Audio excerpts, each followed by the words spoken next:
Welcome back to Billionaire Discipleship, where building Wall Street wisdom and serving Christ collides, but it doesn't divide. God built me differently, but it wasn't the church that did it. It was the churches. Before God elevates a man publicly, he disciplines him privately.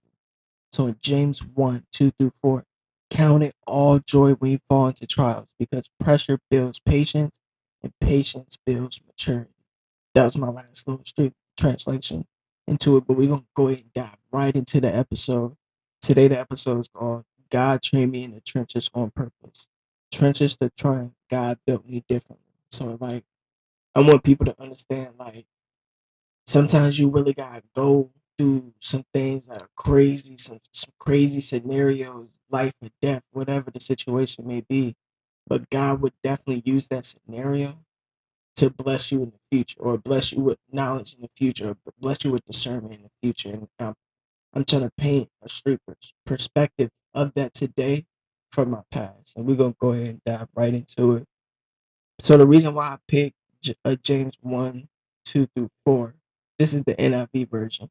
Consider it pure joy, my brothers and sisters, whenever you face trials of many kinds, because you know that testing of your faith produces perseverance. Let perseverance finish its work so that you may be mature and complete, not lacking of anything.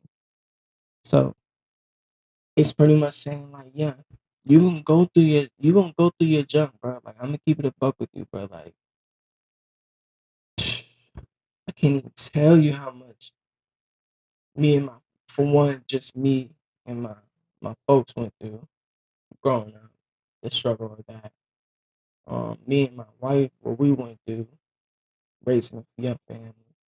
And it's like, yeah, like I look at it and it's like, don't get me wrong. At the time, I was asking God to get out of it, but now looking back, I'm thanking God that we went through it because it's like, yeah, if we didn't go through that situation, God would have never used that to teach me for a future season or even for this season that I'm currently in right now. Like you get what I'm saying? So it's like, yeah, because if you really think about it, like I said, I'm gonna go into my past and go into pretty much everything. I'm gonna go ahead and get into it. So back when I was in the streets, bro,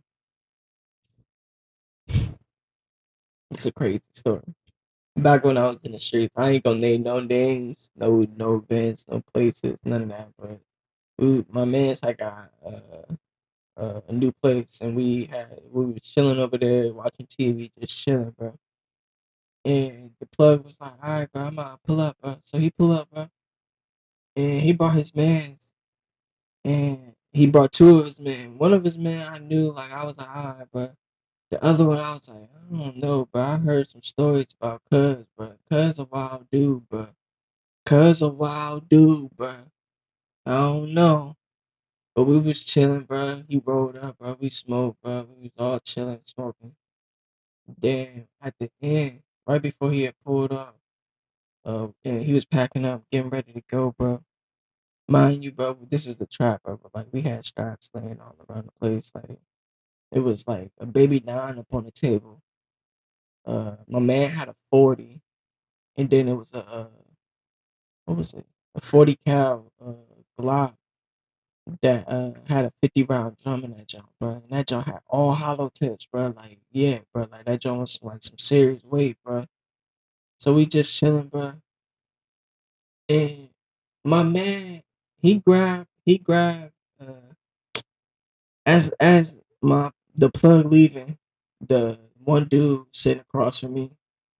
We sitting there watching. It's like a little card table right there with the TV on, and then the other dude, the one I said I heard stories of, he get up and he get up real quick, and I look, and my man's looking at him like he grabbed he had grabbed the 50 round the 40 caliber Glock with the 50 round drum in that joint, and he was like, bro, if you move, I'll bust you, bro. And it's like I'm sitting there like, yeah, what? Yo, like, yeah, that was the quickest wake up call. Like, I snapped out of my high, bro. I was so sober, bro. I'm looking for the the nine that's up on the table, and I knew that joint was up on the table because I had seen that joint, bro. And I was like, all right, bro, I'm gonna leave it right here, bro. I should have just had it on me but I'm glad everything turned out the way it turned out. So he ended up grabbing that joint, and it was a 40 Smith. I want to say 40 Smith, 40 Smith and Wesson, and he grabbed that joint, and then I'm looking for the baby nine. I guess my the other dude had grabbed the joint. And I'm like, damn, bro. He told me, bro, if you move, I'll bust you too, bro. Like, you think y'all think I'm messing with y'all, bro? Like, yeah. So he walking out the apartment, strapped up, like walking straight out the front door. Like, it was crazy, bro. Like I said, it was the craziest joint I witnessed at the time, bro. And I was like, I was so mad at the time, but and then the play was trying to stop the whole situation, but that's a whole other story for a whole different time. But yeah, so like we sitting there, bro, and I'm like, yeah, that's crazy, bro. Like me and my homie was mad, bro. Like he was furious, bro. He even kicked me out, bro. He thought I had something to do with it. I'm like, bro, I ain't for what I ain't even know Cuz was gonna pull up with that, bro. Like, come on, bro. Like, don't even bro.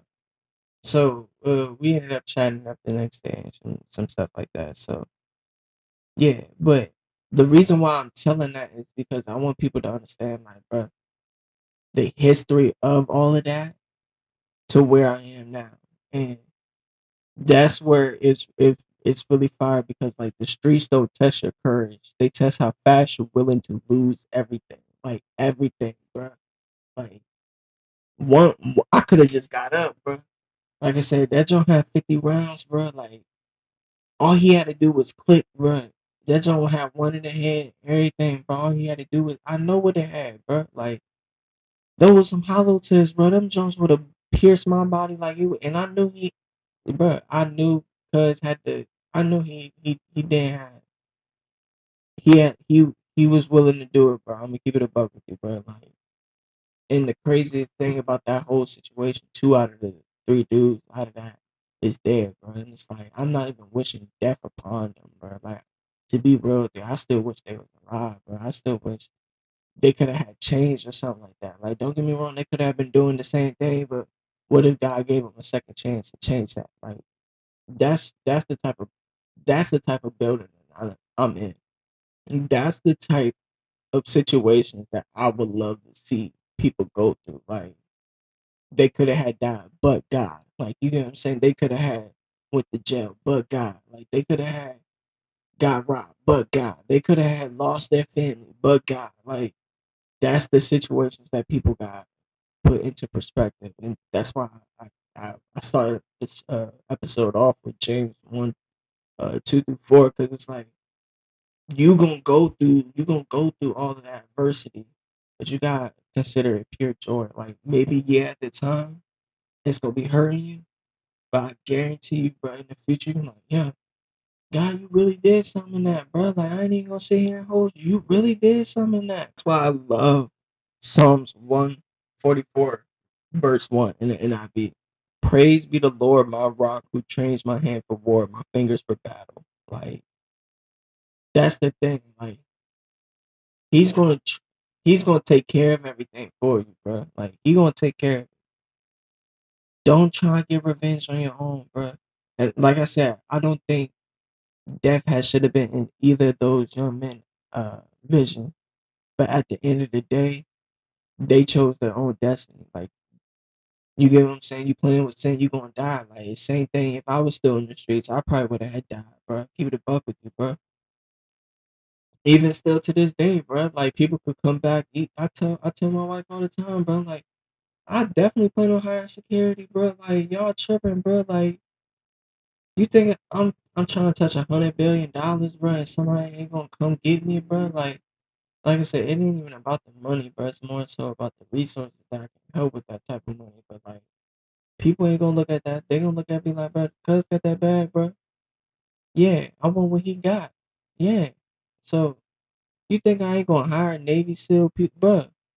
Y'all tripping, bro. I don't care if it's if it was millions of dollars for my family security to hire a real life security firm to not even necessarily follow me, but like be in my business too, like yeah, that's gonna be number one of my business. Other than assistance and stuff like that. Yeah, that yeah.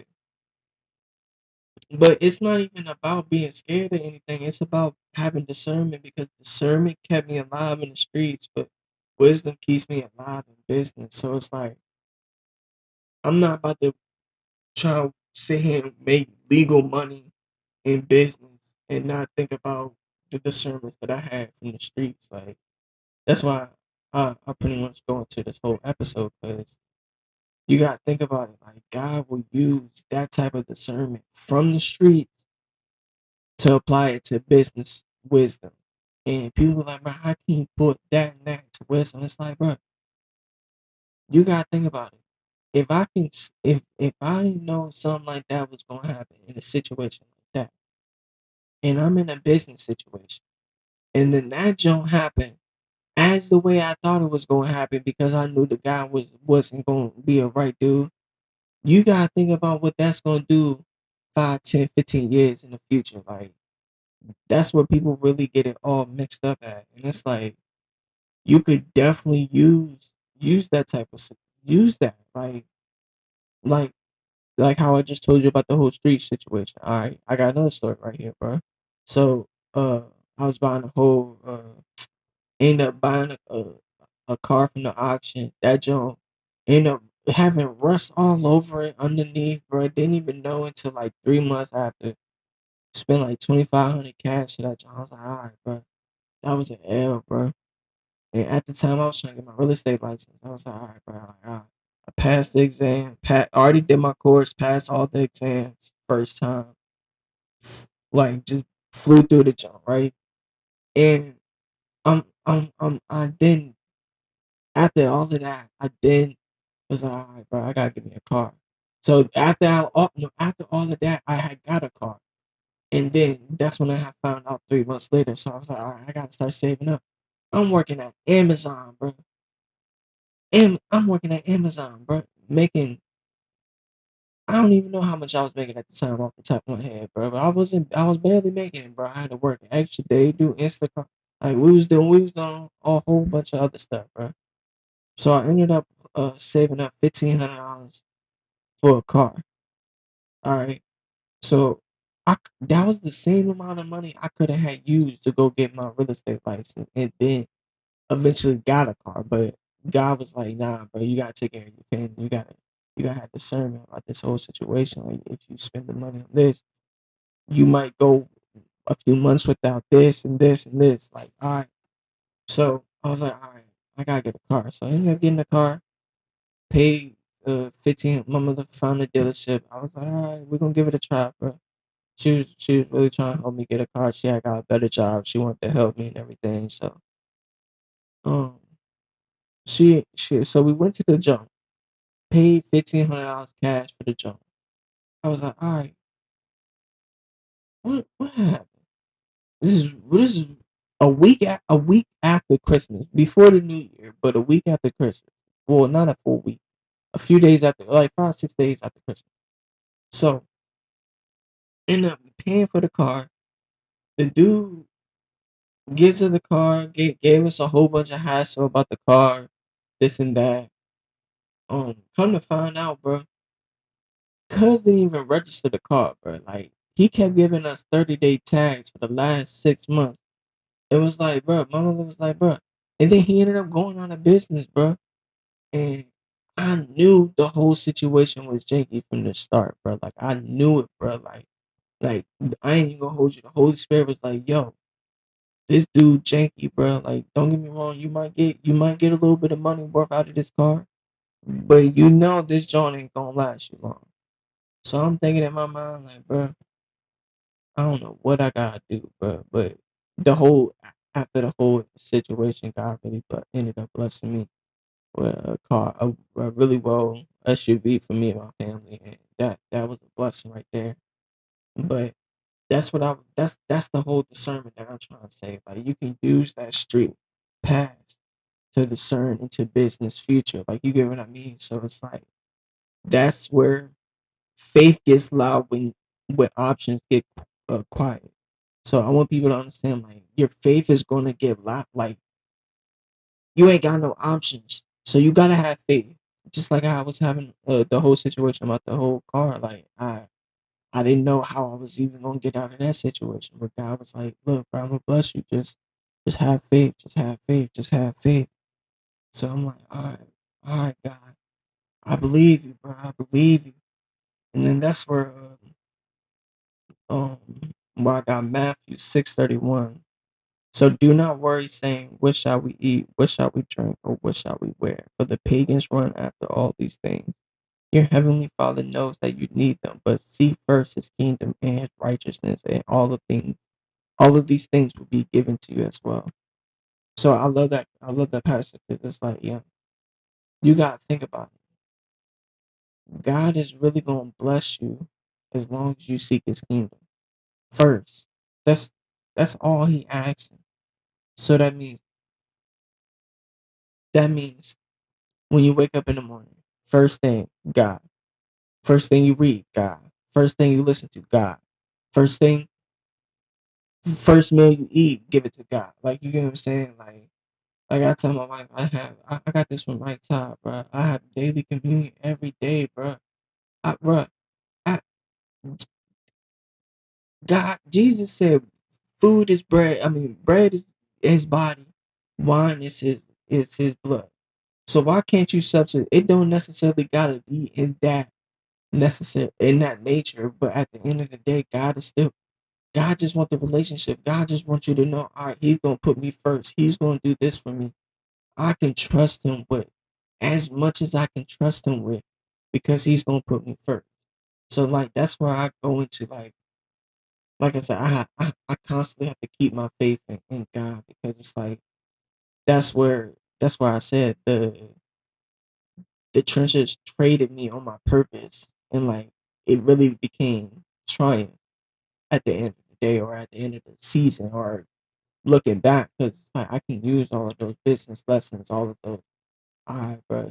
If you get this, break that joint down, flip it to that. Yeah, like it's the same thing as stock, same thing as real estate, bro. Like we can keep going on, bro, because it's crazy, bro. It really is. And like even in that situation, bro, like from the first and the second situation, bro, I forgave them both, bro. Like that dude waste for one that whole situation. Like I said from the streets, like, bro, we could have had him move back, like, yeah. But what would that have did? That would have just caused more violence, more all of this. And looking back, I'm glad we didn't, because if that would have happened, I wouldn't have been able to be here, talk to y'all, be able to get people to see that you can make money a whole different way. And that's why I really love this quote because,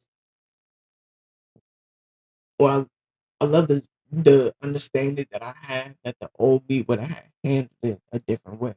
Like Jesus asked me to handle it that way. He asked me to get forgiveness. He asked me to continue to walk in faith. Don't let that one situation burn my faith. Like don't stop my communication learning just because of that situation. Like I didn't get my real estate license from that. Like you gotta think about that. I could have had 100 racks in real estate by now. Like in real estate sales. So when you think of it like that, and the craziest part about the last situation about the car deal seller, he when we was in the when after I gave him the bread and everything, we was sitting there doing the paperwork, and his man's come through, bro. And I look at him, I look over, I'm like, bro, he don't recognize me. I guess because I don't know, he just didn't recognize me at the time. But he, he didn't pay me no attention. He was talking. I'm like, bro, this dude, I know Cuz, bro. Cuz is a janky car salesman, bro. Like, I know Cuz, bro. From one, I used to sell yeah to him, bro. Like, I know, I know what he do to dudes, bro. Bro. I done heard some stories about dude, bro. So this is, like I said, this is after I already done gave him the bread. We already done started signing paperwork. Like, you can't just legally, once you sign one line, like, you get what I'm saying. Like, you already kind of obligated to that. So we was this is pretty much dang near the end of the process. So it is what it is, though. But that's why I really love Romans 12:19, because it says, "Dear friends, never take revenge. Leave that to the righteous anger of God. For the scripture says, I will take revenge. I will pay them back, says the Lord." So, like I said, that whole situation from the car dealership, like I just I had to forget to do it, bro. Like, the money spent, bro. Like, it is what it is, bro. Like, I ain't about to sit here and sugarcoat it, bro. Like, it hurt. I could have definitely flipped that bread in the market. I could have got my real estate license. I could have changed my life with my family.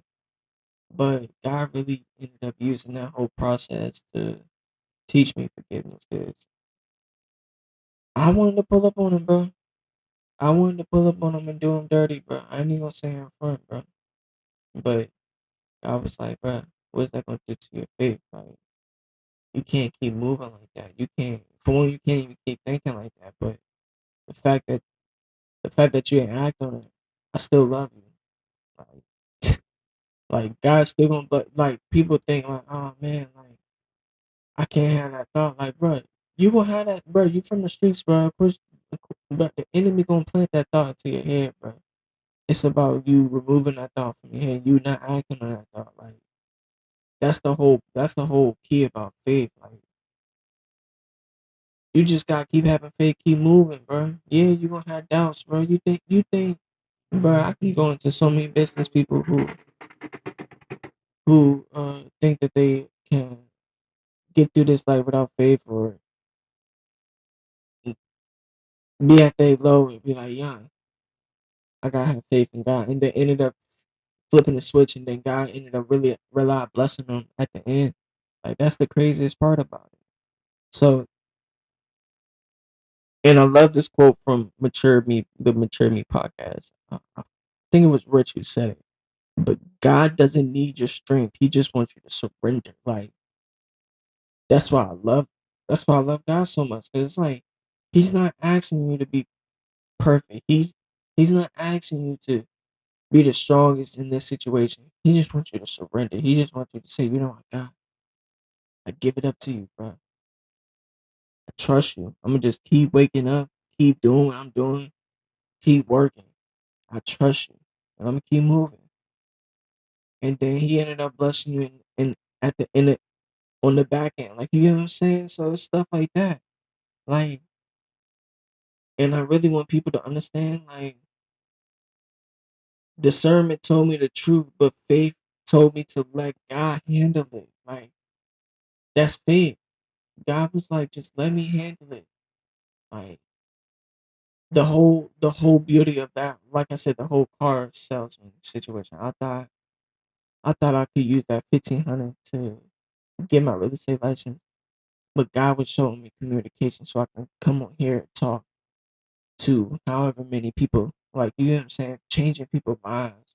Like, I just pitched my first tiny challenge, bro. Y'all gonna see clips of it, bro. Like, and you know how good it felt, bro. Like, the fact that I can realize coach people and give exceptional value to people that are willing to pay me for my creativity and my mindset. Like, yeah. And people be like, bro, how can you coach when you're so young? You, for one, you only gotta be a few steps ahead of the game, bro. Like, you really just gotta be disciplined. Like, you really just gotta read the books. Like, it took 5 years, 6 years on this, bro. Like, and that's just from the book side. We're not even talking about the street side, bro. So add another 5, 6 years, bro. That's over a decade that God has used to bless me with the wisdom to to other people that they can apply that to their businesses. Like that's the beauty of coaching. That's the beauty of learning business. That's the beauty about being disciplined. Like God doesn't remove problems. He upgrades the kind of trust he's trusting you with. So look at like I said, look at the problems that I've traded in. Like coming from the streets to a life or death situation to coming to a business situation that I knew the Holy Spirit was speaking to me after the situation. Like, look, bro, you messed up, learn from this, forgive them, get through it. God gonna bless you. That's having faith. Like that's the type of problems that I'm trying to trade in. Like imagine the type of problems I'm gonna trade in 7 years from now. Like I'm talking about this now. Imagine probably gonna be talking about selling a company 7 years from now. Like trying to give a proportion of that off to the community and then flip some of it. Like or it's so many different possibilities with God. Like God's gonna bless so many people through billionaire discipleship, and I really can't wait to see the blessing and just see the future of it, for real. And I know I'm going on a little rant, but I'm gonna go ahead and close it out. So it's like you got to ask yourself seriously, 7 years from now, what problems do you want to be dealing with? Because looking back, he was more faithful in that situation than I had faith in him. And I'm gonna be 100% real with you guys. And that's what really hit at, because God could have been like, "What little faith? You got little faith, brother." But that little faith will take you a long way, a long way. I guarantee you, bro. I guarantee you, bro. So, like I said, you just gotta ask yourself, what type of problems you really want to be dealing with, or trading on 7 years from now, bro. I'm gonna go ahead and leave. Thank you for watching, like, and subscribe. And welcome back to Billionaire Discipleship. We're building wealth, street wisdom, and serving Christ lives, but it doesn't divide. Thank you. Like and subscribe.